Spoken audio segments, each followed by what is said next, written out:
Welcome to the latest episode of Beatin' and Bangin'. I'm your host, Kyle Dalton.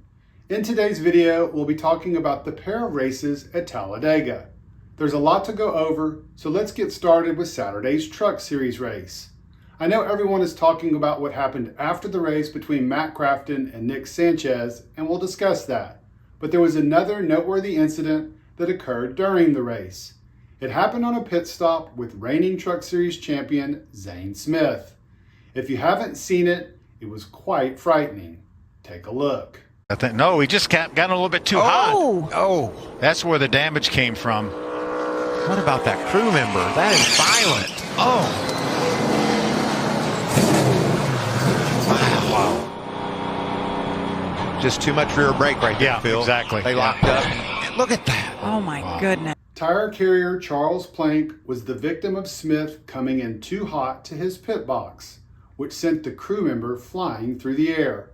I'm not sure if you saw, but I have done several interviews on my channel with a couple of pit crew members who work with William Byron and Christopher Bell. Both of them talked about the dangers on pit road, including what you're supposed to do once you realize the vehicle you're pitting isn't going to make the stop. Plank did exactly what you're taught: leave your feet or else you could find yourself underneath the vehicle. On Sunday, Plank was seen working with Colleague Racing, so thankfully he's okay. Moving on to the hot Truck Series topic, and that's the Matt Crafton-Nick Sanchez fight. I've seen all kinds of comments and thoughts on the subject. Here's mine. Fighting has been a part of NASCAR since the early days. The 1979 Daytona 500 and Donnie Allison and Cale Yarborough comes to mind. That specific fight is often considered the most important moment in NASCAR history because it captivated a national audience. So yes, I'm all for brawling. However, that being said, there's a time and a place. As of now, the details still aren't quite clear as far as I can tell. It's a he said incident because the video doesn't paint a complete picture. Sanchez told reporters that Crafton walked up and sucker punched him. The three-time champion said he walked up, said, "Hey, WTF," referring to the on-track incident, and then responded when the younger driver threatened him. The ThorSport racing driver said there were eyewitnesses that would corroborate his story. As of this recording, I haven't seen any of those yet. What I'm most interested to see is NASCAR's penalty report tomorrow. Will they punish either driver? If they do, will they provide an explanation why? I'm thinking back to last year when Austin Hill decked Myatt Snider after the race on pit road. There was no penalty for that. We'll see what happens tomorrow. Moving on to yesterday's Cup Series race, and I don't know about you, but I thoroughly enjoyed it. 3 lanes working at various points in the race and plenty of passing. I remember at one point they mentioned in the broadcast that it was the most lead changes at Dega in years. The final total was 70 total changes among 24 drivers. Brad Keselowski was one of those 24. Unfortunately, the RFK Racing co-owner was also involved in a scary accident during Stage 3, where the number 6 got sideways and briefly got airborne. In watching the replay, it appears similar to what happened with Ryan Preece a month ago at Daytona, where the underside of the car turned into a wing and lifted up the car when it got sideways. Fortunately, Keselowski's car didn't continue elevating, but I'm guessing NASCAR is investigating this and will be looking to make some modifications to prevent this from happening in the future. As I mentioned, there was some thrilling racing action all the way up until the cars crossed the finish line. But I want to go back to what happened with 5 laps to go and Chase Elliott in the lead.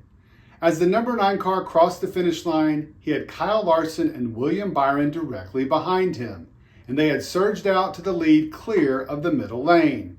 It appeared that this was the perfect opportunity for an HMS car to make it to victory lane. But as we all know, a lot can happen in those final 5 laps, and they did. Interestingly, one thing that caught me and Dale Earnhardt by surprise was how Byron bailed. He jumped up into the second lane and got a push from a hard-charging Kevin Harvick. which pushed the number 24 car up far enough to where he could drop down in front of his two teammates. He did that and rode that position all the way to a runner-up finish. I'm fairly certain there are some HMS fans questioning the move and why Byron bailed. After the race, he spoke with SiriusXM NASCAR reporter Claire B. Lang and explained why. I feel like the 4 and the 12 could really get linked together well. And, when I got down in front of the 9, it felt like we had some momentum and then it kind of stalled. So I just feel like it was tough to link up there at the end. There's no denying Byron has been more aggressive and calculated in his decisions this year. Look at Texas just a week earlier. It's hard to argue with his results. And if I'm the rest of the competition, what I've seen from the number 24 team should be concerning for the rest of the 2023 season and years to come. And finally, let's talk about Kevin Harvick's disqualification. Last night when I heard about it, my first thought was, didn't he also get penalized a year ago at Talladega? Sure enough, the Stewart-Haas Racing team did. Childers received a 4-race suspension, a $100,000 fine, and the team was docked points for modifying vendor-supplied parts. So here we are a year later, and it's happened again, except this time right after the race. While I know everyone is focusing on Harvick because this is his final season, I'm more inclined to focus on the organization. Here's why. If you'll recall, it was earlier this year in May that the number 14 car of Chase Briscoe was in NASCAR sights when crew chief Johnny Klausmeier received a $250,000 fine and 6-race suspension along with a points penalty deduction for a counterfeit part on the car.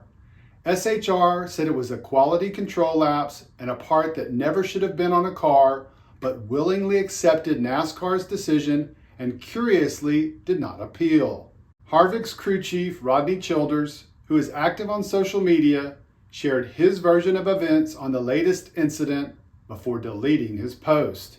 Here's what he had to say. There have been times I've got caught doing something I shouldn't have. Today, got DQ'd for the car buffering in the draft all day and some windshield bolts vibrating out. My guys had silicone on the threads and gobbed on the tip. Still came out. Not sure what else we could do. It's hard to believe Childers for one simple reason. History. Yes, all NASCAR teams are trying to get creative and find any possible advantage. That's a given. But they aren't doing it in the areas that are strictly forbidden. Or if they are, at least they're not getting caught. SHR has been caught with its hand in the cookie jar 3 times in the last year. That's not a good track record.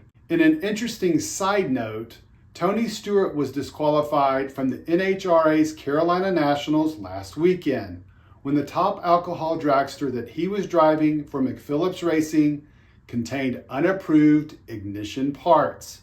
Now, to be clear, this wasn't a Stewart-owned car, but he was disqualified for a race car with cheated up parts.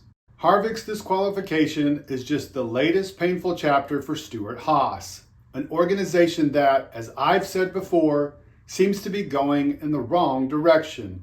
And it's not hard to imagine that Happy will just be happy to call it a career in the next month, ride off into the sunset, and move on from what has been an unfortunate final year of a Hall of Fame career. What do you think about Harvick's disqualification? Do you think SHR can turn it around next year? What did you think about Byron's move late at Talladega? And I want to hear what you think about the Sanchez-Crafton fight. Let me know in the comments section. Thanks as always for checking out the latest video and hope you have a great rest of your day.